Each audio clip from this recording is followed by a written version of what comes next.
नमस्कार, मैं हूं रमन मंगाई और स्वागत है आपका न्यूज इंडिया में। और हम बात कर रहे हैं इंडिया के बही खाते की। और सुबह से सबकी नज़र इस बही खाते पर लगी हुई थी कि भैया किसके खाते में कितना आया और किसके खाते से कितना चला गया। अभी निर्मला सीतारमण ने भी प्रेस कॉन्फ्रेंस की और उन्होंने तमाम सवालों के जवाब दिए। और अब बात करें टैक्स की, तो जो मध्यम वर्गीय लोग हैं या फिर जो सैलरीड लोग हैं, उन्हें ये लग रहा था कि टैक्स में छूट मिलेगी, लेकिन उन्होंने कहा कि शुक्र मनाओ भैया, बड़ा नहीं।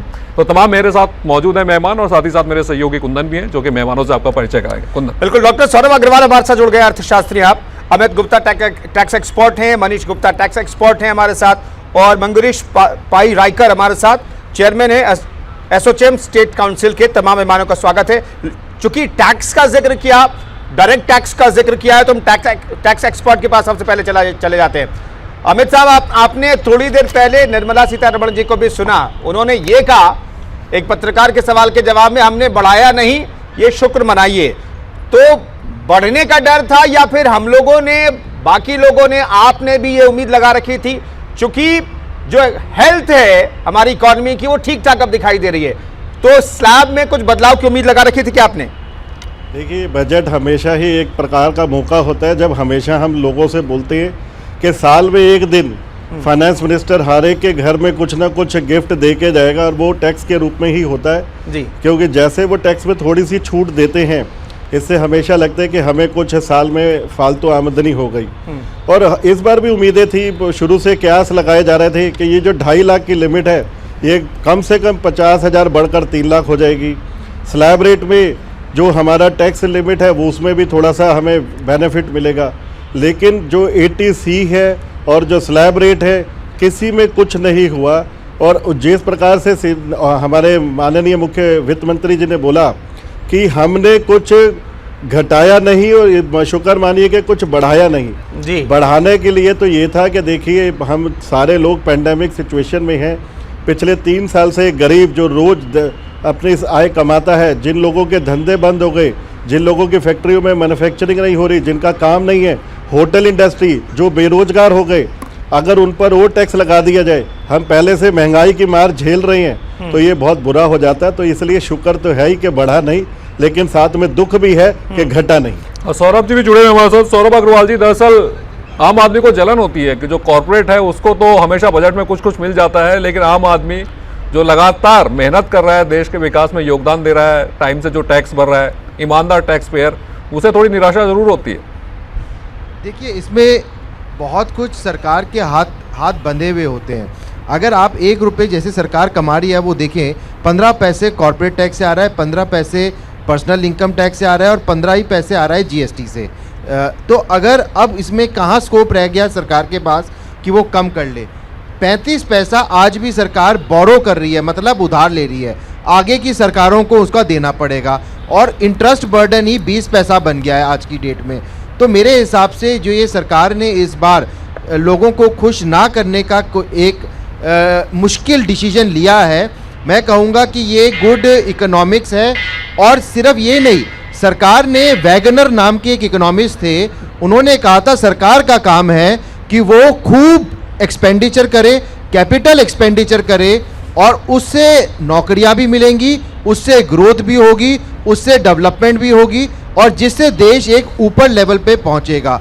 इसी राह पर ये पूरा किया गया है। चाहे वो कैपिटल एक्सपेंडिचर जैसे देखा गया था, अब कैपिटल एक्सपेंडिचर होगा तो वो उसमें मनरेगा के अंदर 60,000 करोड़ रुपए खर्च होगा। अगर 5.5 करोड़ पाइप और नल लगेंगे तो किसको मिलेंगे? है उसके जेब में भी कुछ ज्यादा पैसा रह जाता है, वो भी तो खर्च करता है। आप सैलरीड क्लास के बारे में सोच ही नहीं रहे। अब जहां तक आई सैलरीड क्लास की बात, तो सरकार को कुछ मेरे ऐसा लगता है कि ये मानना है कि सैलरीड क्लास को सस्ते ज्वेलरी चाहिए, तो इंपोर्ट ड्यूटी ज्वेलरी पे कम कर दी है। दूसरी बात, सरकार को ये लगता है कि जो ये सैलरीड क्लास है, ये माइक्रो, मीडियम, स्मॉल एंटरप्राइजेस में बिल क्लियर नहीं हो रहे, तो बिल जल्दी जल्दी क्लियर हो ताकि उनको पेमेंट मिले। तीसरा, क्रेडिट गारंटी स्कीम जो सरकार ने लेके आई थी, उसको और एक्सटेंशन दे दिया गया है, स्टार्टअप्स को एक्सटेंशन दे दिया गया है, और आपको 2 साल और, अगर आपने गलत कर दी है रिटर्न, तो आपको 2 साल और दे दिए गए हैं कि आप अपनी रिटर्न भर सकते हैं। चलिए मिला कुछ नहीं, ज्यादा आम पैसा आदमी को बचता कुछ नहीं अच्छा मिला। आम आदमी को कुल मिलाकर के कुछ नहीं मिला। आपके खाते में जो बच जाना चाहिए था 2-4 हजार रुपए, 2-4-500 रुपए, वो नहीं बचेगा। मनीष गुप्ता साहब, आखिर ये मजबूरी क्यों है सरकार की? हम 2014 से देख रहे हैं, अब तो ऐसा लग रहा है, कुछ लोगों से बातचीत हुई, अब तो लोग कह रहे हैं कि बजट के आखिरी तक आप 1.5 घंटे का जो भाषण सुनते हैं, आप आखिर में टैक्स स्लैब का जिक्र होता था। इस बार तो चलिए बजट भाषण थोड़ा छोटा था, करीब 1.5 घंटे का ही था, तो लोग इंतजार करते थे आखिर में टैक्स स्लैब का जिक्र होगा, लेकिन पिछले 8 साल से टैक्स स्लैब में कोई बदलाव का जिक्र नहीं हो रहा है। अब लोग कह रहे हैं भैया हम सुनना ही छोड़ देंगे। कम से कम सैलरीड क्लास लोग कहते हैं कि बजट के बारे में सुनिए नहीं, टैक्स स्लैब के बारे में आप इंतजार ही मत कीजिए। ऐसा क्यों है? सरकार क्या कितनी मजबूर है और क्यों मजबूर है? देखिए, आप इसे मजबूरी का नाम ना लें। इंडिया एक वेलफेयर स्टेट है और वेलफेयर स्टेट में कुछ लोग देने वाले हैं और कुछ लोग लेने वाले हैं। आप समझिए, देश में सब मिला के 6.5 करोड़ इनकम टैक्स रिटर्न भरी जाती हैं और 6.5 में से 3.5 करोड़ लोग ऐसे हैं जो 1,000 या 2,000 से कम टैक्स देते हैं। अब हमारे पास बचे 3 करोड़ लोग और उन 3 करोड़ में से भी 1 करोड़ लोग ऐसे हैं जो 5,000 या 10,000 से कम का टैक्स चुकाते हैं। तो अब बचे 1-1.5 करोड़ लोग। सही मायनों में देश को जो 15% का कंट्रीब्यूशन है वो ये लोग कर रहे हैं। अब आप इनसे ये उम्मीद करिए, आपने इनसे मांगा, ये वैसे भी 50,000 1 लाख रुपए टैक्स चुका रहे हैं, अगर इनको 10,000 से कोई बहुत बड़ा फर्क इनकी फाइनेंशियल सेहत पे नहीं पड़ने वाला। ठीक है, 10,000 रुपए मिलते हैं तो मेरे को भी अच्छा लगेगा, लेकिन अगर मैं 2 लाख रुपए टीडीएस कटवा रहा हूँ, 3 लाख रुपए टीडीएस कटवा रहा हूँ, 10-15 हजार मुझे नहीं बचे, कोई बहुत बड़ी बात नहीं है, मैं हैप्पी हूँ।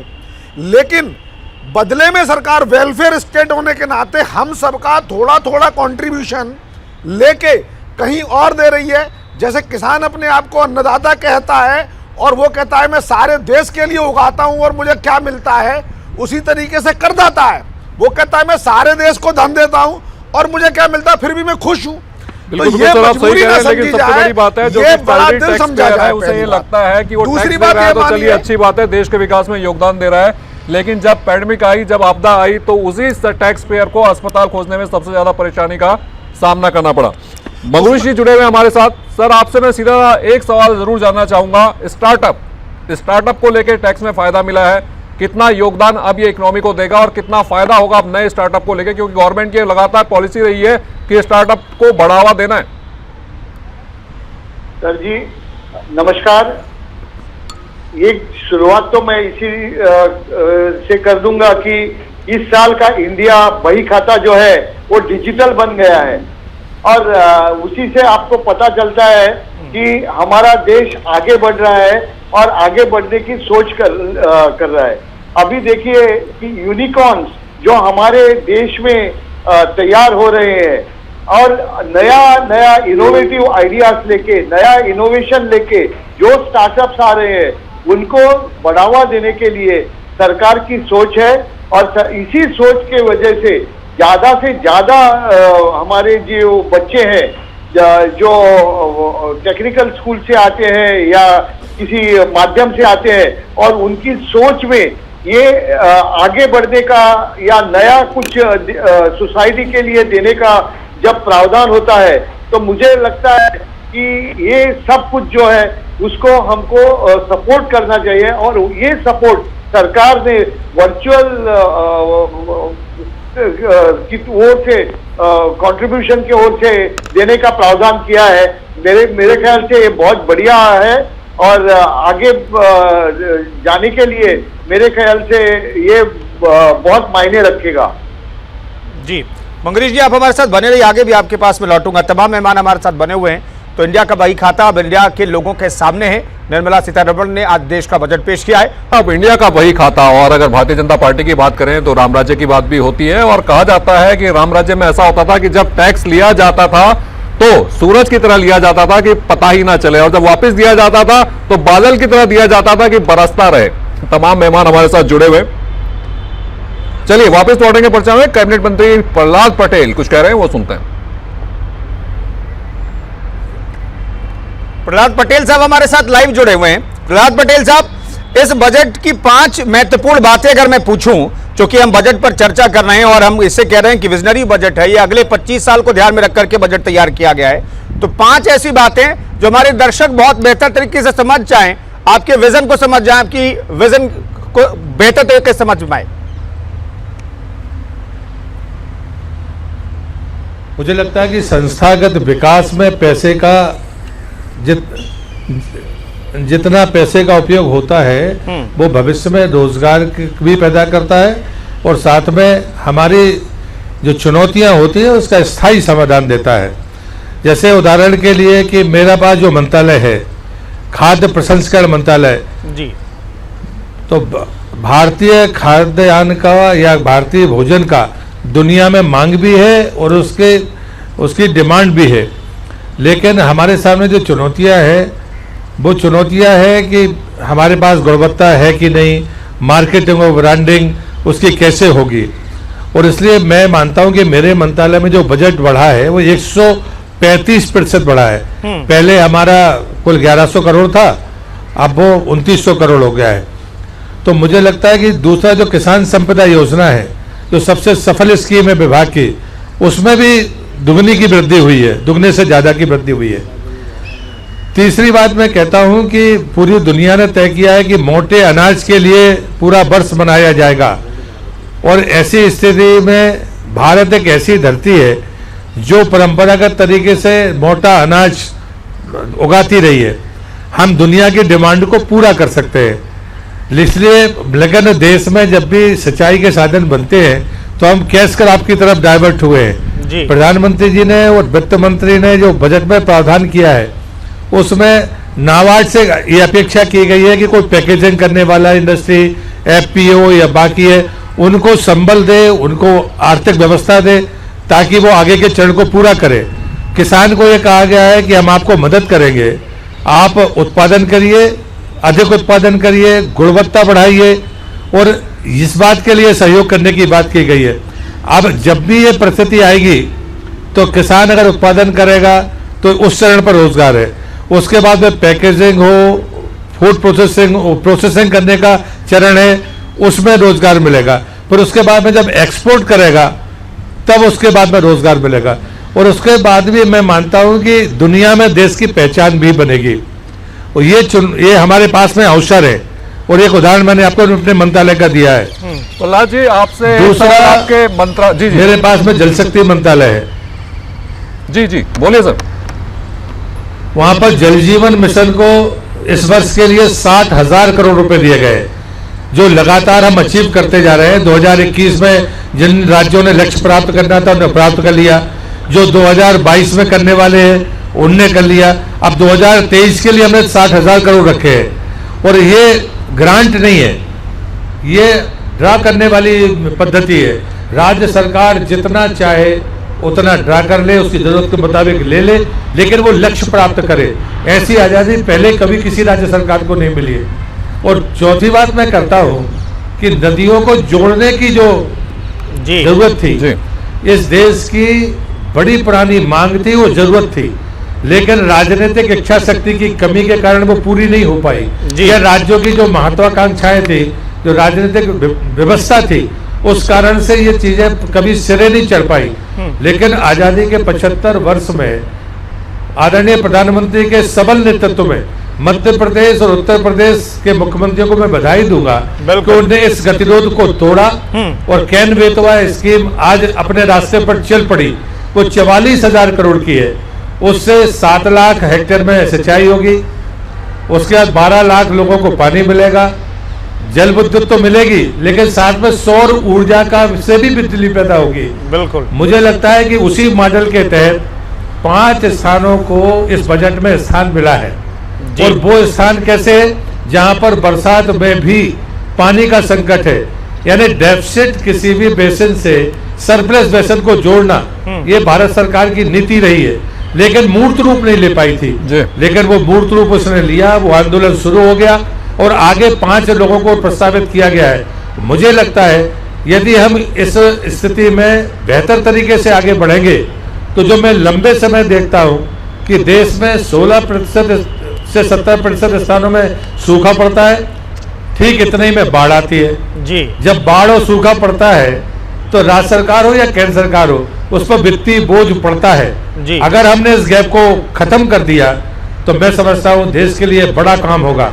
मुझे लगता है कि ये जो हमारा रोड मैप है ये सतत विकास का है, प्रहलाद जी, एक सवाल मैं आपसे बिल्कुल पूछना चाहूंगा, आपके मंत्रालय से भी नहीं लेकिन आपके राज्य से है, मध्य प्रदेश, और उस नदी से है जो सबसे पुरानी नदी है, मां नर्मदा की मैं बात कर रहा हूं।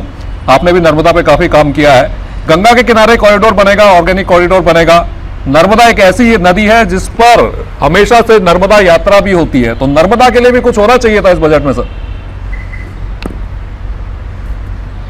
मुझे लगता है कि नमामि गंगे का मतलब सिर्फ गंगा नहीं है।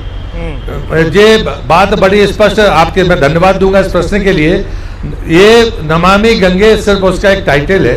अभी पहले चरण में गंगा के बेसिन को रखा गया है, लेकिन जहां तक सवाल जीरो बजट खेती का है, जैविक खेती का है या प्राकृतिक खेती का है, ये तीनों नदियों के किनारे होने हैं। नर्मदा उसमें शीर्ष पर है और अभी इसके बीच में पर्यावरण मंत्रालय ने भी नर्मदा के किनारे वृक्षारोपण की पहल की है। अभी पर्यटन की दृष्टि से मैं कहूँ तो अमरकंटक हो, ओमकारेश्वर हो या नीचे जाकर सरदार सरोवर हो, इन सब पर काम हुआ है घाटों को बचाने का, क्योंकि गंगा और नदी नर्मदा के बीच में दो फर्क है। वो हिमालयन बेसिन से निकलती है और ये सूखे पहाड़ों से निकलती है, और इसलिए दोनों के बारे में सरकार का नजरिया बिल्कुल एक समान है, कहीं कोई भेद उसमें है नहीं। प्रहलाद जी, एक चीज मैं जानना चाहूँ, चूंकि 5 राज्यों में चुनाव होने वाला है और एक्सपर्ट ये कह रहे थे, राजनीतिक विश्लेषक ये कह रहे थे कि इस बार का जो बजट होगा वो सीधे मतदाताओं को ये समझा पाएगा कि देखिए बीजेपी उसके लिए बेहतर है, लेकिन वैसी कोई चीज हमें दिखी नहीं। तो आप लोगों ने 5 साल के आगे के विजन को लेकर के बजट तैयार किया, मौजूदा 5 राज्यों के चुनाव को ध्यान में नहीं रखा क्या निर्मला सीतारमण जी ने? मुझे लगता है कि मोदी सरकार जब से काम कर रही है, लगातार वो गरीब के लिए ही काम कर रही है। आप प्रधानमंत्री आवास से लेकर हर घर जल तक जाए, प्रधानमंत्री की जितनी भी महत्वाकांक्षी योजनाएं हैं, स्वच्छता में टॉयलेट हो, बिजली हो, गैस हो, प्रधानमंत्री आवास हो, हर घर जल हो, ये सब गरीब और मध्य वर्ग के लिए है। एमएसपी को महंगाई के साथ जोड़कर उसको लगातार ग्रेजुअली बढ़ाने का काम ये फार्मेट के तहत कर दिया। तो जो काम गरीब आदमी को और जरूरतमंद के लिए होना चाहिए वो तो कर ही रही है, लेकिन वो बेचारे बहुत परेशान हैं जो 2 दिन पहले से कह रहे थे कि अरे वो चुनावी बजट आएगा, लोक लुभावन बजट आएगा, वो बेचारे निराश हुए। ये बात सही है, आप एक्सपर्ट मत कहिए, विरोधी लोगों को कहिए जो बेचारे वोटों को सौदा करते। और मैं नहीं मानता कि वोटें उसके बाद तभी मिलेंगी जैसा मोदी सरकार काम कर रही है। प्रहलाद जी, अभी टैक्स एक्सपर्ट भी हमारे साथ बैठे हुए थे और एक सवाल सैलरीड क्लास वालों का भी था कि भैया उनको कुछ नहीं मिला, जबकि एक बड़ा वोट बैंक माना जाता है वो बीजेपी का मध्यम वर्गीय। नहीं, मुझे जी भैया ये मुझे एक निवेदन करना है कि कई बार हम ये इंडिविजुअल बेनिफिट पॉलिटिक्स को फोकस करते हैं। मुझे लगता है कि अब इससे बाज आना चाहिए। हम सतत विकास लक्ष्यों को पूरा करें और हम अपने आप को ये तो मानते हैं कि सब एक आदमी को मिलेगा। सबको, अगर किसी की पेइंग कैपेसिटी बढ़ेगी तो स्वाभाविक है कि आगे के रास्ते और सुलभ होंगे। तो इसलिए मुझे लगता है कि जितना इन्वेस्टमेंट संस्थागत विकास के लिए हुआ है, इसके पहले किसी बजट में नहीं हुआ। मेरा 30 साल का संसदीय जीवन है, मैं ये बात कह सकता हूँ। और जब भी संस्थागत विकास में जब पैसा इन्वेस्ट होता है तो रोजगार के अवसर भी पैदा होते हैं और हम बहुत गंभीर सवालों के जवाब भी उसमें स्थायी तौर पर खोज पाते हैं। बिल्कुल सर। और सर, फूड स्टोरेज एक बेहद महत्वपूर्ण विषय है यहाँ पर इस देश में, और मैं दरअसल फिर से कह रहा हूँ, मैं उत्तराखंड से आता हूँ और वहाँ पर इस चीज़ को लेकर बेहद समस्या होती है। जब आप पहाड़ी इलाके से आते हैं, जिस तरह से मोटा अनाज की भी आप बात करते हैं, तो पहाड़ी इलाकों में वो काफ़ी ज़्यादा होता है और ऑर्गेनिक होता है। आज भी वहाँ ऑर्गेनिक खेती अभी भी हो रही है, तो उसको लेकर बजट में तो दिख रहा है कि चीज़ें हैं, लेकिन ज़मीनी स्तर पर कैसे पहुँच पाएंगी? नहीं, मुझे लगता है कि आपने देखा होगा कि रोड नेटवर्क की चर्चा भी पहाड़ी स्थानों की हुई है और उनने ये भी कहा कि पैकेजिंग के लिए लोग तैयार हों, उसके लिए नाबार्ड उनकी मदद करे। और जहाँ तक सवाल ट्रांसपोर्ट चेन सिस्टम का है, मुझे लगता है कि मोदी सरकार ने कोरोना की वैक्सीनेशन में ये साबित कर दिया कि हमसे बेहतर और कोई सप्लाई चेन नहीं बना सकता। इसलिए मैं आपको आश्वस्त करता हूँ कि जहाँ पर भी कितनी भी दुर्गम स्थान पर मोटे अनाज होगा वो उतना ही कीमती होगा और सप्लाई चेन बनाने में मोदी सरकार के अलावा किसी और का कोई रिकॉर्ड नहीं है। और इतनी बेहतर सप्लाई चेन के लिए मैं मोदी जी का और सरकार का अभिनंदन करता हूं। तो ऑर्गेनिक खेती होगी क्या प्रहलाद पटेल साहब? आप लोगों ने कहा कि सरकार मदद करेगी ऑर्गेनिक खेती के लिए, ऑर्गेनिक खेती कीजिए, लेकिन ऑर्गेनिक खेती किसान करेंगे क्या? क्योंकि कई बार कहा जाता है कि अब हमारी जमीन उस लायक नहीं रही। नहीं, गलत, ये बिल्कुल गलत धारणा है। जीरो बजट खेती भी होगी, जैविक खेती भी होगी और प्राकृतिक खेती भी होगी। किसान इस बात के लिए तैयार है। और जब हम इस रास्ते पर जाएंगे तो रासायनिक खादों का प्रयोग कम होगा और हमारी ही जो परंपरागत खेती है वही सर्वाइवल के लायक है। दुनिया आज लोग स्वास्थ्य के प्रति लोग सचेत है, देश में भी उसकी मांग है और दुनिया में भी उसकी मांग है। जी धन्यवाद प्रहलाद जी, आप जुड़े हमारे साथ और तमाम जानकारी और अनुभव आपने साझा किया। चलिए वापस आते हैं अपने टैक्स के मुद्दे पर। इस वक्त हम बात कर रहे थे और तमाम एक्सपर्ट हमारे साथ मौजूद हैं। मैं मनीष गुप्ता जी के पास जाना चाहूंगा। मनीष जी, वही राम राज्य की बात हो रही थी और प्रहलाद जी ने भी राम राज्य के ही सारी चीजें यहां पर दिखाने की कोशिश की अपने बजट में से, कि जब आप टैक्स लेते हैं तो टैक्स ऐसा होना चाहिए कि सूरज की तरह, कि जब लिया जाए तो पता न चले, जब दिया जाए तो बादल की तरह बरसे। क्या इस बजट में ऐसा कुछ हुआ है? आप इसको ऐसा कह सकते हैं, इस बजट में नहीं, पिछले 5 साल से यही हो रहा है। आप इस बात को ऐसे भी देखिए, अकाउंटिंग में एक सिस्टम है हमारे यहाँ कि आप इंटरनली एडजस्ट नहीं कर सकते। हर चीज को आपको P&L अकाउंट के अंदर लाना पड़ेगा और उसी से एक साइड इनकम आएगी, एक साइड खर्चा आएगा। संभवतः यही वो रीजन है कि सरकार ने कोई इनकम टैक्स में छूट देने की बजाय सबसे कहा है आप टैक्स पे करिए, आप टैक्स लाइए, आपके फंड को हम मैनेज करेंगे और उसमें से हम कंट्रीब्यूट करके वापस करेंगे, किसान को देंगे, दलित को देंगे, मजदूर को देंगे, और कैसे कैसे देंगे ये हमारे ऊपर छोड़ दीजिए। आप बेनिफिट लेके उस कैश के फ्लो को रोकिए मत। कहीं ना कहीं उन्होंने जैसे बड़ी डिमांड थी इंडस्ट्री की, कई सर्विसेज पर TDS का रेट घटना चाहिए। मैं रोक रहा हूं, दरअसल पी चिदम्बरम साहब क्या कह रहे हैं वो उनको सुन लेते हैं, क्योंकि उनके पास भी बहुत एक्सपीरियंस रहा है इस काम का। तो पी चिदम्बरम क्या कह रहे हैं सुन लेते हैं।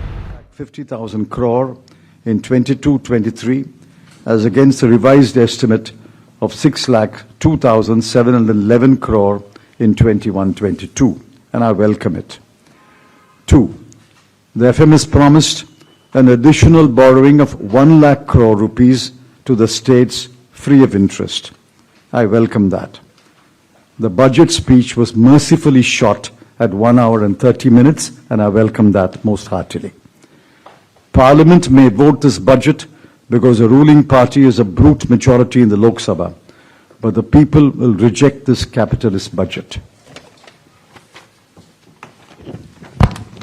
Thank you, sir. Very briefly, आपने पूरा बयान जो आदरणीय चिदम्बरम साहब ने कहा वो पढ़ा और एक विशेष बात उन्होंने कही, ये बजट पूंजीवादी है, ये पूंजीवादी बजट है।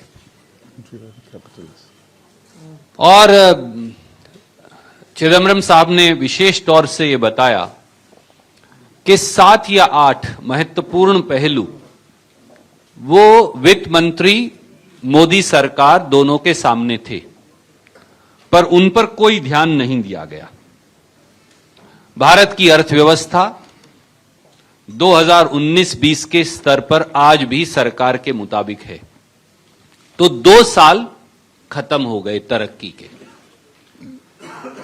उन्होंने यह भी बताया कि करोड़ों नौकरियां चली गई, 60 लाख छोटे उद्योग खत्म हो गए, 84% घरों की आय टूट गई, प्रति व्यक्ति आय 1,08,000 से कम होकर 1,07,000 हो गई, प्रति व्यक्ति खर्च 62,000 से कम होकर 59,000 रह गया, 4 करोड़ 60 लाख लोग गरीबी रेखा से नीचे धकेल दिए गए, पढ़ने वाले बच्चों का खासतौर से गरीब और ग्रामीण अंचल में उनका भविष्य अंधकार में चला गया।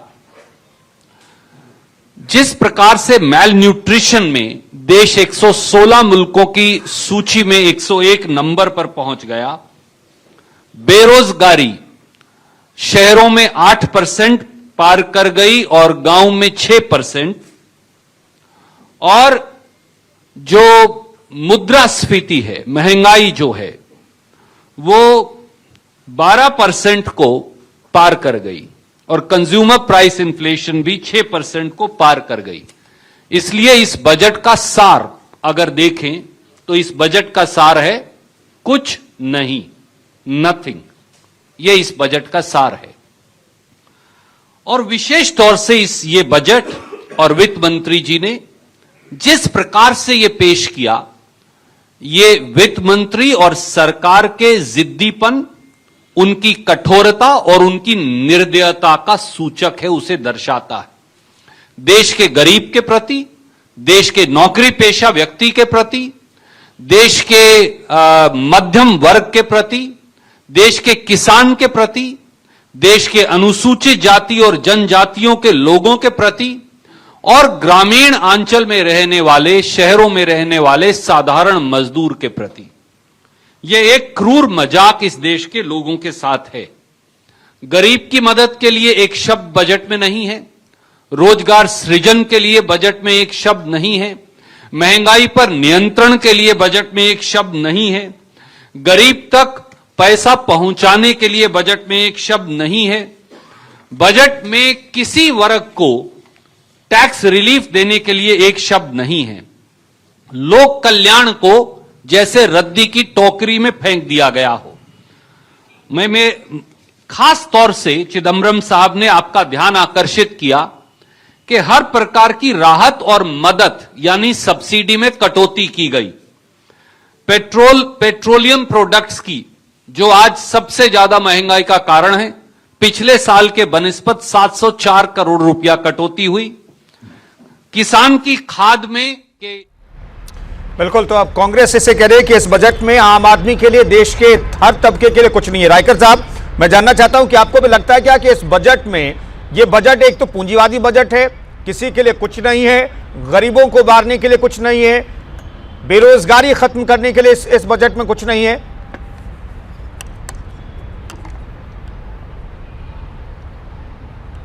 खोट है, वैसे उनकी दिमाग में भी बहुत सारी खोट है जी। क्योंकि अगर सही तरीके से आपने ये बजट आजमाया है तो इसमें नौकरियां तैयार करने की स्कीम्स है, इसमें धंधे को बढ़ावा देने की स्कीम्स है। सरकार की नियत जो है कि it is not the business of the government to be in business but to promote the business, और इसके तहत सरकार खर्च कर रही है इंफ्रास्ट्रक्चर के ऊपर, सरकार खर्च कर रही है निजी उपकरणों के ऊपर, जिससे तहत हमारे गरीब और होनहार बच्चे एंटरप्रेन्योर बन सके और उनके कारण पैसे की सुविधा तैयार करना। ये सरकार ने बहुत सारे कदम उठाए हैं और मेरे ख्याल से इसमें गरीबी रेखा जो है उसके ऊपर लोग आए हैं, तो अभी गरीबी की बात करना छोड़ देना चाहिए और गरीब जो है, जो बचे हैं नीचे, नीचे के स्तर पर, तो उनको ऊपर लाने की जो चेष्टा है वो ये सरकार कर रही है। और इस माध्यम से मैं कहना चाहता हूं कि आज जो बजट में प्रावधान दिए गए हैं, हर घर में जल, हर घर में बिजली, हर घर आवास, ये सब किनके लिए है? अगर आप ठीक तरह से सोचे और समझे तो आपको पता चलेगा कि ये सब गरीबों के लिए भी है। और दूसरी चीज जो आपने बताई कि टैक्स कटौती में कुछ किया नहीं है जी सर, मैं आपको बताना चाहता हूं कि 2 साल सरकार जूझती आई है ये पेंडेमिक से, और जिस तरह से उन्होंने सामना किया है वो काबिले तारीफ है, और उसी के लिए जितना पैसा खर्च किया है वो भी ठीक है सर। मैं लौटता हूं दोबारा आपके पास। डॉक्टर सौरभ अग्रवाल, मुझे एक चीज समझा दीजिए। दरअसल जिसका जिक्र कांग्रेस के प्रतिनिधि कर रहे हैं, प्रवक्ता सुरजेवाला कर रहे थे कि भाई 2009 की स्थिति में हमारी अर्थव्यवस्था है, 2019 की स्थिति में, यानी कि पेंडेमिक से पहले की सिचुएशन को हमने मेंटेन कर लिया है। तो ये उपलब्धि है या फिर ये सरकार की नाकामी है? नहीं, मेरे हिसाब से ये बहुत ही बड़ी उपलब्धि है। और अगर इसी तरह से हम ग्रो कर सकें तो ये बहुत ज़रूरी है। इसी के लिए ये सारे प्रयास करे जा रहे हैं कि जो इतना सारा इंफ्रास्ट्रक्चर पे रोड नेटवर्क इतना बढ़ाया गया है, रेल नेटवर्क, इतनी सारी नई ट्रेन्स आएंगी, जो क्या कहते हैं से स्टार्टअप पे 5.5 लाख करोड़ का निवेश की कोशिश की जा रही है। स्टार्टअप इंडिया से जॉब्स बहुत मिलेंगी। उसके अलावा श्रिम्प एक्वाकल्चर के ऊपर रियायतें दी जा रही हैं। तो मेरे हिसाब से अगर हम जिस तरह से 2019 में थे और कंज्यूमर फिर से आने लगे और इंफ्रास्ट्रक्चर डेवलप हो सके, और जो 2 साल हम एजुकेशन में पीछे छूट गए हैं, जो कह रहे हैं कि 200 चैनल आ जाएंगे और ई कंटेंट हर एक के पास होगा, हर स्कूल में एक टीवी चैनल होगा, तो क्या पता ये जो प्रोग्राम है वहाँ किसी स्कूल में भी दिखाया जाए। तो मेरे हिसाब से देश को अमीर करने का ये बजट है जी। इंडिविजुअल आदमी नहीं होगा। लेकिन देखिए, जैसे अभी मांगरेश जी ने कहा था, मैं इनके साथ एसोचैम मैनेजिंग कमेटी में था, 80 लाख घर बनेंगे। अब उस घर में सरकार थोड़ी रहेगी, आम आदमी रहेंगे। पहले से किसानों को 6,000 रुपये दिया जा रहा है, सब्सिडी पे, यूरिया पे ऑलरेडी 1,20,000 करोड़ रुपए सरकार खर्च कर रही है। इस तरह से अगर सरकार खर्च करती रहेगी तो इसके एग्रीटेक की बात हुई है, ड्रोन की बात हुई है, केमिकल फ्री एग्रीकल्चर की बात हुई है। इन सब चीज़ों पे अगर सरकार आगे बढ़ेगी, जो उन्होंने दिशा दिखाई है, कोई अपीजमेंट की पॉलिटिक्स नहीं की गई है, सीधे सीधे इकोनॉमिक्स का प्रिंसिपल है। अगर गवर्नमेंट एक्सपेंडिचर बढ़ेगा उससे पूरी देश में ग्रोथ आएगी। बिल्कुल बिल्कुल सौरभ जी, आप सही कह रहे हैं, अपीजमेंट की पॉलिटिक्स नहीं की गई है, लेकिन बात बजट को लेकर परसेप्शन का भी होता है। और बजट में कविता बड़ी पढ़ी जाती है, तो मुझे भी 1-2 लाइनें याद आ रही है कि अबे सुन बे ओ गुलाब, भूल जाए खुशबू रंगो आप, खून चूसा खाद का तूने आशीष, डाल पर इतरा रहा है कैपिटलिस्ट। मनीष जी, जैसे कांग्रेस ने भी आरोप लगाया, क्या एक कैपिटलिस्ट बजट है, क्या पूंजीवादी बजट है, क्या लोगों को सरकार ये समझा पाने में सफल हो पाई है कि ये आम जनता का बजट है, या फिर ये कांग्रेस के आरोपों की तरफ जनता भी यही समझ रही है कि एक कैपिटलिस्ट बजट लाया गया है?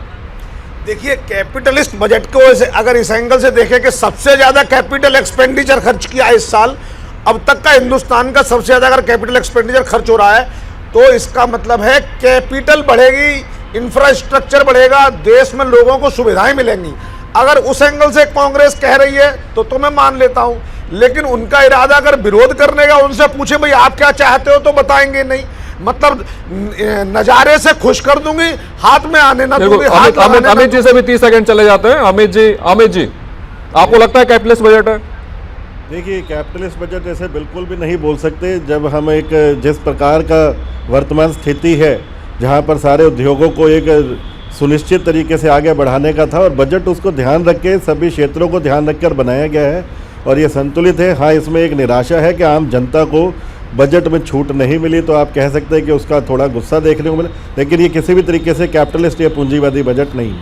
चलिए इसे मानते हैं कि कांग्रेस का ये आरोप है। तमाम एक्सपर्ट जो कुंदन हमारे साथ हैं, उनका कहना है कैपिटलिस्ट बजट नहीं है और उम्मीद अभी बाकी है, पैसे हमारी जेब में आएंगे और हम भी खर्च करेंगे। बिल्कुल, तो तमाम मेहमानों का बहुत बहुत शुक्रिया। तो बजट पर हम चर्चा कर रहे थे, बजट की बारीकियों को हमने समझने की कोशिश की। ये कोशिश आप भी लगता है साल भर करते रहेंगे अगर चीजें कुछ समझ में नहीं आई तो।